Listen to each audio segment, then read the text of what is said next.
T'as un super micro, tu le montes avec une électronique de merde, ça gâche tout. Oui. Oui, c'est à ce niveau-là. C'est pas ce serait mieux. Carrément, ça peut tout gâcher. Bah, ça peut tout gâcher. Alors, ce sera peut-être mieux qu'avant, mais par Oui. contre, ce sera pas optimum.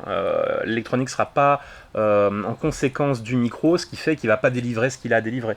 Voilà, parce qu'il me raconte quelques trucs. Il me dit voilà, je vends un micro, le mec le monte lui-même. Il a pas trop l'habitude, il s'est vaguement soudé. Et où il a compris où c'est, on lui a montré le schéma. Et puis en fait, si c'est mal fait, si c'est pas avec le bon matos, si c'est pas, ça peut vite être. En tout cas, c'est un peu c'est comme si tu gâchais le matos, quoi. Tu dis, tu as un super micro, puis après tu gâches. Bien sûr.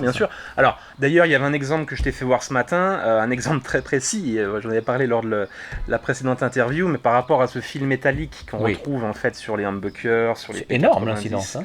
L'incidence est énorme. Donc effectivement, je t'ai fait voir avec un fil très long. Ouais. Et là, on a mesuré ce qu'on appelle la capacitance. Donc l'effet, moi ce que j'appelle l'effet condensateur. Donc il faut en avoir un petit peu, mais pas trop, parce qu'autrement ça étouffe tout. Ouais. Et tu as vu là, le chiffre qui était quand même assez énorme avec du fil assez long. C'était x6 quoi. C'était à peu près x6, oui. Ça, hein. Et donc après, je l'ai raccourci au fur et à mesure. Et tu as vu cette fameuse capacitance qui se réduisait. Et ça, moi je laisse toujours une longueur un peu plus conséquente parce que suivant les guitares, le routing, les cavités, tu peux ajuster à la fin. Exactement, c'est ça. Et des fois, la problématique, c'est que le fil est resté intègre. Je mets à peu près, je crois, 35 ou 40 cm pour un micro-manche, par exemple. Oui. Il en reste. Il en reste énormément dans certaines guitares. Oui, parce que là, sur la mienne, on était à 15 cm. C'est ça. La louche, hein. Oui, donc ça veut dire que le mec il monte lui avec ça, et il se retrouve avec une capacitance. Trop grande. C'est ça. Trop grande. Alors sur un bridge. Et donc il perd des aigus. Donc il va perdre des aigus, c'est comme s'il baissait le potard de tonalité en fait. Oui. Alors après c'est en rapport avec la longueur du fil, mais voilà, donc c'est quelque chose de très très important. Ouais. Ce que j'adore, c'est qu'en fait tout compte, c'est comme la cuisine. Hein. Là, le sel, le machin, le truc, un peu de miel, un peu de bidule, les herbes, les épices, tout le bordel. Et là, tout compte. Et j'ai bien aimé te revoir refaire un micro, parce que le premier, je t'avais pas vu le faire. Oui. Là, c'est la première fois que je te vois faire un micro pour cette guitare-là. Et je me demandais bien comment. Alors, il y a des choses il y a un petit truc qu'on peut pas dire, il y a des petites choses qu'on peut pas dire. Mais il y a quelques micros comme ça où il a fait des recherches, où il a trouvé des choses qui lui permettent. C'est pas d'aller contre la nature, mais d'améliorer un truc où on se dit mince, on est un peu dans un écueil, on est au bout. Un petit peu comme quand tu m'avais parlé de ton micro 62, je sais plus comment tu l'appelles. De Strat Haute 62, ouais. Haute 62. Alors, explique-nous un peu la naissance de ce micro. C'est-à-dire, t'es parti d'où et c'est quoi ton constat et donc qu'est-ce que t'as fait, enfin, sans dire les trucs. Oui. Après, je suis parti sur une basse qui est hyper classique, d'un micro de Stratocaster. Pourquoi classique ? Parce que il y a que des embases en fibre vulcanisée en haut et en bas, et on a donc des aimants. Ouais. Donc en grade d'Alnico, différents grades d'Alnico. Donc c'est quand même une architecture qui est très simple. Ouais. Beaucoup plus simple qu'un humbucker, qu'un mini humbucker, etc. Donc le but, c'était de partir sur une base classique et de se dire, bon, ok, c'est bien. Moi, des fois, j'entends sur Internet des gens qui disent, on a fait le tour des micros type vintage, on peut rien inventer, d'autres, etc. En fait, pour le coup, non, parce que j'ai pris la structure même de ce micro-là, le champ magnétique, en fait, qu'il génère, comment le champ magnétique en fait est propagé en haut, en bas du micro, sur les cordes, etc. Et donc, avoir ce principe de... J'ai certaines personnes qui me disent, j'aime pas les strats, parce que les micros simples, ça me gaffe, c'est trop... Il n'y a pas assez d'épaisseur, etc. Voilà, bon, il y a des fans de strats et d'autres qui ont un peu de mal. Et j'ai justement réfléchi par rapport à ça. Je me suis dit, les gens qui ne sont pas fans du son strat typique, il y a peut-être moyen justement de faire quelque chose. Et donc, c'est là où après je peux pas trop en dire, mais il a fallu réfléchir. Est-ce que tu me parlais du Texas spécial ? Oui, alors oui. Tu vois, tu me dis, je suis parti du Texas spécial, et c'est ça le type de reproche qu'on peut lui faire. Oui, alors...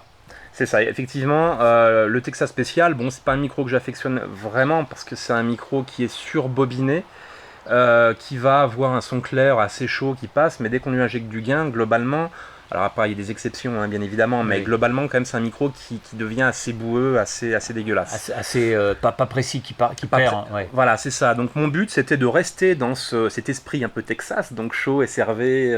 C'est ça. Voilà, mais par contre, ne pas voir... de regagner en quoi, en articulation, en précision De gagner en articulation, en précision, effectivement ne pas perdre certaines harmoniques à un moment, parce qu'elles sont tellement noyées qu'on les entend plus. Oui, d'accord. Donc oui, on parle vraiment d'articulation.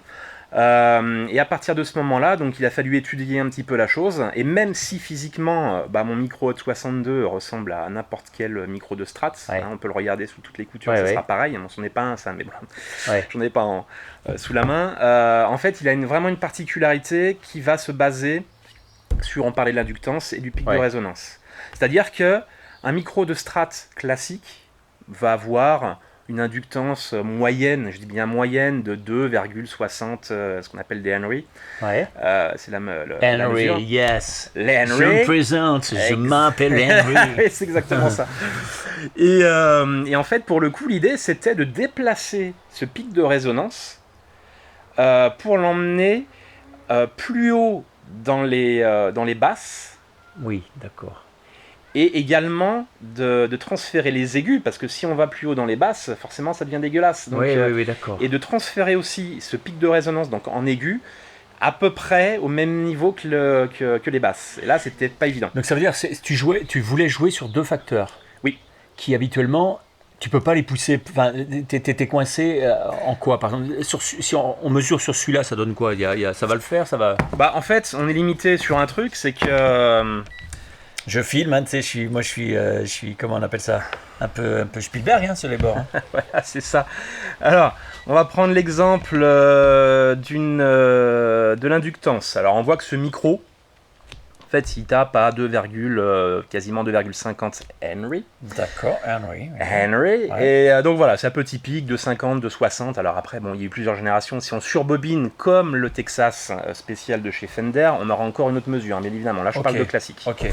Et on va avoir un facteur, le fameux facteur Q, qui est de 2,50. Voilà. Donc ça, c'est la petite valeur en haut, là. C'est la petite valeur en haut, exactement. D'accord. Alors, quand on ne connaît pas le principe, effectivement, c'est un peu du chinois, parce que à quoi correspond 2,50, 2,60, mais le truc, c'est que moi, je l'ai dans la tête, donc je sais exactement dans la plage où ça se situe. Et après, maintenant, le but du jeu, c'est de grimper. Alors, on peut compenser naturellement avec du bobinage de diverses manières, c'est-à-dire je peux l'augmenter de 2,50. Il était en inductance combien de 47, de 58, voilà, c'est ça. Je peux l'augmenter à 2,80 d'une manière classique. Après, au-dessus de cette valeur-là, je sais que physiquement parlant, je ne peux plus aller plus loin. Parce que, tu te heurtes aux limites. Il faut qu'elle ait une bobine, je ne peux pas me permettre tout et n'importe quoi, donc c'est un format qui est hyper classique. Et à partir de là, il a fallu trouver un autre système qui me permet en fait d'avoir une inductance qui est à peu près équivalent à un humbucker. Ça ne veut pas dire qu'il sonne humbucker. Ça veut dire qu'en fait, dans le pic de résonance, lui, il va avoir beaucoup plus de basses avec plus d'aigus, donc tout est transféré vers une autre plage. D'accord. Ce qui en fait un micro qui est rond, chaud, mais qui garde l'articulation et la précision et tout ça. Voilà, exactement. Putain, c'est génial. Donc, alors, c'est toujours pareil, comme je te disais ce matin, il y a des moments où on ne peut pas se permettre de mettre sur toutes les guitares. Une guitare, une Strat qui est très fat à l'origine, qui a une lutherie très fat, moi je conseille pas de mettre ça parce que c'est comme un micro qui est très chaud, on va pas en rajouter des couches, des couches. Parce si tu mets tout dans le même sens, après ça finit par être caricatural. Exactement. Par contre, j'ai une anecdote, un client m'avait téléphoné et puis il m'a dit j'ai fait 36 000 micros, j'ai une guitare, elle est très bright d'origine, à vide, elle est très bright. La lutherie quoi. La lutherie, et puis quand je la branche, j'ai tout essayé, je n'arrive pas à la calmer. Et pour le coup, peu de temps avant, je crois que j'avais créé le Hot 62, et puis bien évidemment, je lui ai dit, là, je pense avoir la solution, parce que je suis quasiment sûr de moi, là, il n'y aura pas trop de problèmes. Et donc, le client m'a fait confiance, il les a montés, il m'a dit, et paf. Et paf. Et oui, parce que moi, c'est un peu ce que je reproche à une Strat, hein. J'en ai eu une Strat, une vieille de 62, et elle me plaisait pas mal. Mais généralement sur les strats, j'ai un truc qui me manque en termes de caractère. Tu vois, j'ai un truc, moi qui suis habitué à d'autres grattes, des télés ou Les Paul, il me manque un peu de caractère. Je suppose qu'il y a plein de guitares, vous avez sans doute des Strats qui sont les meilleures du monde, il n'y a pas de problème. Mais moi, pour mes besoins, je me dis toujours, voilà, la Strat, d'ailleurs, c'est Jack White qui a dit ça. C'est quoi le plus gros plan d'escroc du rock? Il a dit la Stratocaster. Bon, c'est de la provocation, évidemment. Oui, évidemment. Une très bonne Strat, c'est génial. C'est ça. Mais ok, oui, donc toi, tu peux... Ouais, là, tu t'es quand même bien sorti les doigts pour aller chercher ce que tu voulais aller chercher. Et tout ça dans un contexte toujours un peu vintage quand même, c'est-à-dire que tu as une couleur et une complexité vintage, mais tu te dis, pour aller pousser ce curseur-là, je vais aller... Oui, c'est ça en fait. Pour le coup, on se retrouve dans des fréquences différentes, mais qu'on retrouvait aussi à l'époque sur certains micros, vintage, enfin totalement vintage. Après, c'est vrai que c'est pas quand on ajoute des éléments, qu'on fait une popote un peu différente du vintage, que automatiquement on va sonner contemporain. Ça n'a rien à voir. Après, il faut juste avoir conscience que la résonance est à tel endroit, ça fait ça. Et à tel endroit, ça fait ça. C'est ça. Si après on se déplace, on va trop haut, on aura plus d'aigus, peut-être plus contemporain, etc. C'est vachement intéressant, la liberté de se dire, moi j'aime la couleur vintage, toi tu as quand même un travail, je dis pas qu'il est typé vintage, tu fais sans doute d'autres choses. J'en fais d'autres, mais quand on va même, dire une étiquette. Quand même, parce que t'arrives à obtenir de micros que tout le monde connaît, des machins de Strat, de télé, de humbucker, des grands classiques. Moi, le P90, j'en ai essayé des centaines, j'en ai eu quelques dizaines, y compris sur des vieilles grades des années 50, des Gibson des années 50, des ES, tout ça, et j'ai jamais entendu un P90 comme ça. Alors après, c'est sûr, faut les oreilles, faut être un peu obsédé. Faut avoir un peu l'obsession du truc, des fréquences. Moi j'ai un petit truc sur les fréquences, je suis un peu chiant en studio, quoi, tu vois. Oui, c'est un peu ma cam, d'aller de me dire, c'est quand, il manque vraiment un tout petit... Voilà, des fois les ingé-sons ils me disent, putain, toi mon pote, t'es un peu casse-couille, quoi. Le mal aimé. Mais bon, c'est la vie, tu vois, on a chacun nos petites obsessions, quoi.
Bye.